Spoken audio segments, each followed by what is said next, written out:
Kalau memang kamu itu tidak pernah hidup dengan orang itu 1 kali 24 jam setiap harinya, gak usah ngomong macem-macem. Hola netizen yang tercinta, Nikita Mirzani belak-belakan mengungkap sudah mengajak putrinya Loli untuk pulang ke rumah sekitar 3 bulan lalu. Padahal di media, Nikita Mirzani keluar-keluar sudah tidak peduli dan mencoret nama putri sulungnya itu dari kartu keluarga dan ahli warisnya. Terlihat keras dan tidak peduli dengan Loli, Nikita Mirzani jujur merasa sedih melihat kondisi putrinya sehingga merendahkan hati untuk mengajaknya pulang ke rumah lagi. Bahkan Nikita Mirzani sempat terganggu kesehatannya gara-gara perseteruannya dengan anak sendiri. Hal ini dilakukannya saat Loli masih di luar negeri. Sedihnya, permintaan Nikita Mirzani justru ditolak oleh Loli dan anaknya memilih tinggal bebas dengan pacarnya Fadel Bajide. Loli pun saat pertama kali pulang ke Indonesia pada awal Maret 2024 dijemput oleh Fadel Bajide. Dia mengaku sempat datang ke rumah Nikita Mirzani untuk bertemu dengan adik-adiknya namun tidak boleh masuk. Kemudian Nikita Mirzani menegaskan tidak semua masalah dengan anaknya harus dibagikan dan menjadi konsumsi publik. Tidak sedikit netizen yang budiman membela Nikita Mirzani sebagai seorang ibu, apalagi mendengar curhatan Loli yang ingin hidup bebas. Nah, gimana nih menurut netizen yang terhormat? Silahkan berkomentar ya. Kamu udah lihat belum di pagi ambiar ini sangat histeri dan pecah banget seorang sosok Nikita Mirzani yang terkenal wanita Amazon yang sangat strong, meneteskan air mata sampai nangis terseduh-seduh. Aduh, hancur banget guys. Jujur hancur banget. Karena aku juga seorang ibu yang sangat mengerti ya situasi tersebut, dan ini aku menyuarakan dari hati seorang ibu ya. Dan seorang ibu ini mungkin kalau kita dilawankan dengan siapa saja, kita itu pasti fighting banget dan kita itu pasti habis-habisan menyerang, dan kita juga nggak akan meneteskan air mata itu kalau ke orang lain. Nah, bedanya ini kita lagi berperang dengan darah daging kita sendiri, dimana seorang Nikita Mirzani ini saya rasa dia udah melakukan yang terbaik untuk anaknya. Bahkan ya si Nikita Mirzani sering melontarkan bahwasanya dia tidak mengakuin anaknya lagi. Anaknya itu cuma ada 2, tapi itu kan hanya di sosial media. Nah, ketika face to face ketemu curhatan di pagi-pagi ambiar, dia mengakuin anaknya itu ada 3. Dan bahkan pas waktu dia pergi ke acara pagi-pagi ambiar itu dia masih ada sholat untuk anaknya. Ya, jadi seorang ibu itu gak mungkin juga mau kelihatan rendah di mata anak yang kurang ajar. Jadi buat kalian yang ngebelain Loli, coba aja nanti kalau misalkan kalian punya anak yang seperti Loli, kalian bakalan mengerti ya gimana. Sedangkan kita ibu aja, kadang kalau dijawab sama anak kita aja 1 kata 2 kata aja itu kita bisa sampai netesin air mata loh. Sakitnya itu sampai ke lubuk hati guys. Bayangkan ini udah seberapa kasar apa bahasa Loli yang dilontarkan untuk menyakitin seorang ibu dan menyakiti ibunya. Kalian udah tahu ceritanya semua yang dari kemarin-kemarin itu, mungkin kalian udah menyimak banget pas waktu dia di UK. Ibu mana yang menerima anaknya itu mengolok-ngolok dirinya, dibilang wanita plastik lah dan sebagainya lah, dan lebih membela orang lain daripada ibunya. Ibu mana yang terima guys? Apalagi seorang ibu itu menjaga mahkota anaknya. Rupanya mahkota anaknya itu hancur hanya untuk seseorang yang dianggapnya gembel. Jujur aku lihat Viti yang tadi di pagi-pagi ambiar, aku terharu banget sampai netesin air mata lihat Nikita Mirzani sampai terseduh-seduh nangis guys. Seorang Nikita Mirzani dengan usianya aja barusan 35-an gitu ya, atau 38 aja, dia masih membutuhkan seorang sosok ibu guys. Jadi buat kalian yang masih ada ibu, hargai ibu kalian, sayangi ibu kalian, jangan sampai kalian itu menyesal. Karena kita mau setua apapun, kita tetap membutuhkan sosok seorang ibu guys.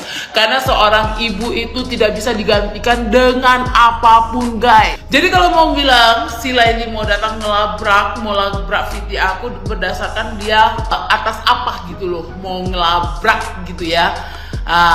Atas dasar apa? Kan memang bener kan, dia konten kreator yang terlalu mencampuri urusan ibu dan anak yang dia tidak tahu benar situasinya itu seperti apa. Seakan-akan dia menciptakan netizen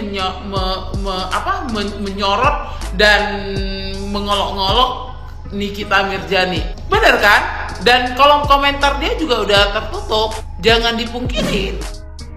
Gimana para hatersnya Nikita Mirzani puas bisa melihat Nikita Mirzani sampai nangis megap-megap kayak begitu? Aneh ya, memang selalu aneh kita itu. Aku sendiri juga sering mengalami hal-hal seperti itu ya. Jadi orang yang tidak bersama aku ya, orang yang tidak bersama dengan aku 24 jam setiap harinya itu bisa ngoceh, bisa berasumsi, bisa ngomong apa, ngomong ini, ngomong itu. Aku pernah mengalami, aku pernah ada di posisi yang mendapatkan asumsi-asumsi seperti itu. Kalian pun juga pasti pernah dibilangnya, wah Sandy itu setiap hari mabuk-mabukan, setiap hari itu ngobat, Sandy itu ngobat. Padahal aku tuh kerja, apalagi kalau ada job di klub malam, aku aja alkohol aja belum pernah minum. Oke lah, walaupun aku pakai tindik begini ya, dari SMP aku udah pakai tindik seperti ini, tapi aku tuh belum pernah mabuk, belum pernah minum minuman alkohol. Tenggorokanku ini masih suci. Tapi orang-orang itu ya, orang-orang yang tidak pernah hidup dengan aku 24 jam bersama aku, itu bisa berasumsi aneh-aneh. Dan itu benar-benar menjatuhkan mentalku banget ya. Marah semarah-marahnya. Kenapa aku marah? Karena aku difitnah seperti itu gitu loh. Karena apa? Dengan fitnah-fitnah seperti itu nyampe ke telinga orang tuaku. Gimana rasanya sedihnya orang tua? Begitu loh. Jadi kalau ngomongin sesuatu hanya berdasarkan pemikiran kita, tebakan kita, asumsi kita, sakit loh. Diomongin yang nggak benar itu sakit, kecewa. Kamu juga pasti pernah mengalami seperti itu para haters. Ya, kalau kamu difitnah, diomongin yang enggak, kamu pasti marah sama kayak Nikita Mirzani, kayak aku. Kita semua sama kok, kita manusia sama. Sampai dia bilang capek mah, dia udah capek. Nikita Mirzani udah capek dihujat, dibully se-Indonesia, dihujat, dibully oleh orang-orang yang tidak hidup bersama dia selama 24 jam setiap harinya. Orang-orang yang sama sekali tidak pernah terlibat dalam kehidupan dia, yaitu para netizen, para haters. Tapi di sini setiap orang itu memang beda-beda ya. Kalau Nikita Mirzani kan meyakini kalau misalnya orang tuanya masih ada, semuanya akan baik-baik saja dan masalah ini tidak akan pernah terjadi. Tapi beda dengan saya lah. Contohnya ya, kalau aku yang dari kecil terbiasa dengan orang tua tunggal ya. Aku yang hidup hanya dengan orang tua tunggal. Kemudian aku harus bergabung dengan keluarga besarku. Di situ ada nenekku, ada saudara-saudara yang lain. Justru aku merasa tidak nyaman, banyak ketidaknyamanan.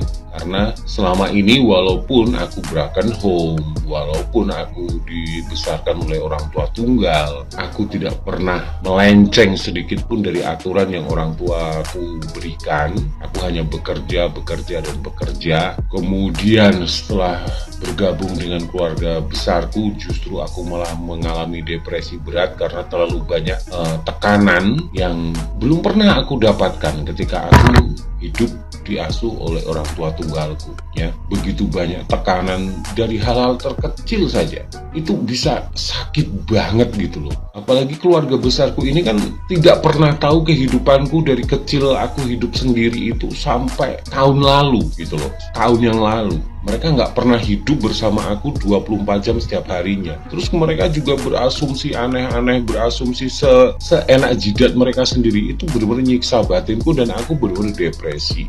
Ya, akhirnya aku sampai ke psikolog tuh bulan Desember lalu, sampai ke lab, cek kesehatan karena banyak gangguan yang terjadi di tubuhku ini karena depresi. Jadi intinya di sini aku mau ngomong gini, kalau memang kamu itu tidak pernah hidup dengan orang itu 1x24 jam setiap harinya, gak usah ngomong macem-macem. Asumsi-asumsi oleh keluarga-keluargaku ini kan yang akhirnya membuat aku jadi depresi dan akhirnya sampai nyerang ke fisik dan psikisku gitu. Mereka tidak menyadari itu. Tajamnya omongan tuh seperti itu ya. Dia bisa mengancam nyawa seseorang tuh bener. Makanya aku tuh paling benci dengan yang namanya orang yang sebenarnya tidak pernah hidup dengan kita setiap harinya bagaimana, tapi punya cerita sendiri, ngarang-ngarang sendiri. Aku paling benci.